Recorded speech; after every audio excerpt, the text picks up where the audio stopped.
Alpha Kilo 4 Foxtrot Hotel. Kilo 4 Foxtrot Hotel. Go ahead. Roger. Alpha Kilo 4 Foxtrot Hotel.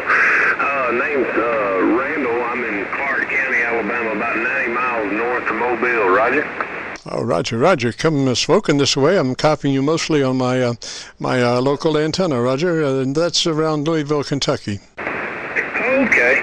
Yeah, I'm just on a G5 RV. Got an ICOM 7300 with a hand mic.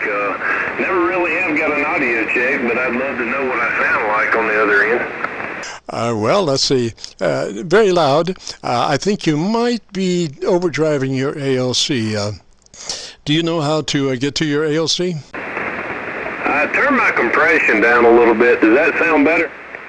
I think it's if you just tap on your meter, I think that'll take you to your ALC. Roger, stand by just a second. Let me see it.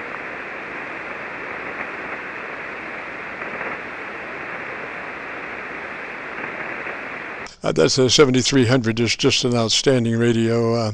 I would say you were probably about 3 inches into the red on your ALC, but I could be wrong. Yeah, Roger. It's going to a 9 on my ALC, but how would I turn that down? That's controlled by your mic level. You put your meter in the ALC mode, and then what I would suggest is put your compressor on a 3. Put your compressor on a 3, and then go to your ALC, and with your other hand on the mic gain control, and turn the mic gain control until your ALC is showing half scale, mid scale to 2/3, mid scale to 2/3 on the ALC. Roger. I got my mic gain on about a 75. Compressors turned down to about a 5. What does that sound like? Too much. Listen to what I'm telling you. You want to put your compressor on a 3, and then you want to get your mic gain and bring it down. It's probably going to be around 50 or so, but you'll be looking at your ALC meter, and you want your ALC meter to be deflecting at about 50% to 2/3, and that's controlled by your mic gain control. Roger, I'm at 50% mic gain right now, 3% on compressor, and it's about 2/3. It looks better than what it did. Roger. Now, what mic are you using? It's just the stock mic for the 7300, a hand mic. Roger. I would put that, I would go to your tone control, EQ control, and I would put that at about a +3 on your top end, about a +3 on your top end, and we'll start with flat on your bottom end. And one other thing, you want to be in the widest possible mode. You want to be in the 100 to 2900 mode. Roger. Roger that. Let me see if I can find it real quick. You got a minute to hang out? Roger. Well, I think you can find the mode right with your compressor. There's a mode select there, I believe, and like I say, what you want to be is in the widest mode possible for that 7300, which is 100 to 2900. Roger that. I'm gonna work on that for just a second. I think I can find it real quick. This thing's got a lot of bells and whistles. Oh, Roger. Yes, I know that. I'm just dealing pretty much with the transmitter, so I'm not faced with all that other receive stuff. I don't get to enjoy that. I just love setting up the 7300s because they're such an ideal radio. They have such a nice limiter. And like I say, you can push that limiter. You could push that limiter right up to the red, and it will still sound pretty clean. But like anything, if you the ALC shows the output of the limiter, and the limiter varies between that and a compressor, and that limiter has an extremely fast attack and release time, a very fast attack and release time, as opposed to a compressor, which is a slower attack and slower release. So with a compressor, you could probably get away with 20 dB compression. You could be sucking up the cows from the East 40 mooing if you wanted to with a compressor, but on a limiter, about the best you want to do is about maybe 4 dB of limiting, maybe 3-4 dB.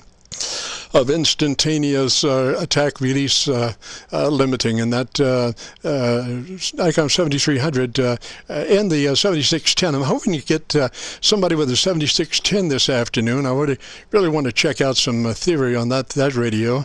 I mean, it's good for, I believe, a dB and a half dynamic range, which is the average peak modulation would be somewhere around 90%. But anyway, let's see, Mike. Let's see, the last station come back and we'll see how you're doing. Yeah, Roger. I have it on wide now. What's it sound like to you? Much better, much better. There's no reason for you to be in any other mode but wide. When you're CQDXing or contesting, if you close down your wideness, you're losing that top end articulation in your audio. So what you want is a maximum readability, and that will occur in the widest operation of the radio. Roger? Roger that. I appreciate it. Is my mic gain, is it 50%? Is it loud and clear? Well, again, look at next time you come back, put your hand on your mic gain control and look at your ALC, and you want to adjust that. Speaking naturally, normally, you want to adjust that for 50% to 2/3% deflection on the ALC meter. Yeah, Roger that. I'm still at max scale. I'm going to keep on turning it down. It's still rolling out to a 9. That's 10% mic gain there. It's still giving me a 7 on my meter. Roger, and you're running your compressor at a 3? Roger that. Roger that. So tell me about your antenna. Let me listen to you. It's just a G5 RV, polarized north-south. I say north-south. I've never put a compass on it, but it's only about 30 feet in the air. Roger. So it's running east and west, and you're radiating north and south. Is that what you're saying? Roger. Roger. That's probably just about right. I found that to be true. The only time it gets really complicated is when you're running an L, because an L tends to focus like a funnel, and I have found that it is somewhat even more directional than if it's spread out. You know what I mean? Yeah, that's right. I found also that if you make it not quite an inverted D, but a little less of a invert, you know, if you stretch them out like a T, it tends to work a little better. That's what I found here, but my yard is bowl-shaped on both sides of my antenna. My antenna sits on top of a hill, but I've got a bowl on each side in my yard the way it's shaped. It kind of acts like a collector. It works really neat. Roger that. Well, there's all kinds of things that affect the radiation pattern. I am running my inverted V for this band at about the 35-foot level off a tower. And so both of the legs of the inverted V go to the north of the tower, and so the tower is acting as somewhat of a reflector in that it's, I think, forcing the signal more well, probably at an angle, kind of north east, I would think, in that area. And that's theoretical, but you know, when you have a large mass of metal in back of the signal that you're radiating, it's pretty reasonably to assume that it's be going bouncing off that tower and going the other way. Roger that. Yeah, I plan on building me a beverage antenna out here one day. I've got about 5 acres. It's just a matter of, I got the wire to do it. I just got to get up there and get it done. You know what I mean? Roger that. Now, did you find your tone control? It's in system, our menu system tone. I have not found it yet. Give me just a second. I can hit menu. I don't see it yet. Tone control. What does that do? Tell me. That is equalization. I don't know why they called it tone. Equalization is what it is. Mic equalization, Roger. Roger that. What do I do when I find it? Well, hopefully you'll find it pretty quick. Like I say, it should be in menu, system, and tone, and you would, tell me what it is. It's a two-band EQ, top and bottom, and normally it's in the midpoint. It's neither cut nor boost. So you'll be telling me it's if it's on the high side of a number, it'll be a +3 or something like that, and a -2 if it's on the other side. Roger. Yeah, Roger. I'm still looking for it. I'm sure I'll find it. It's just a matter of doing it.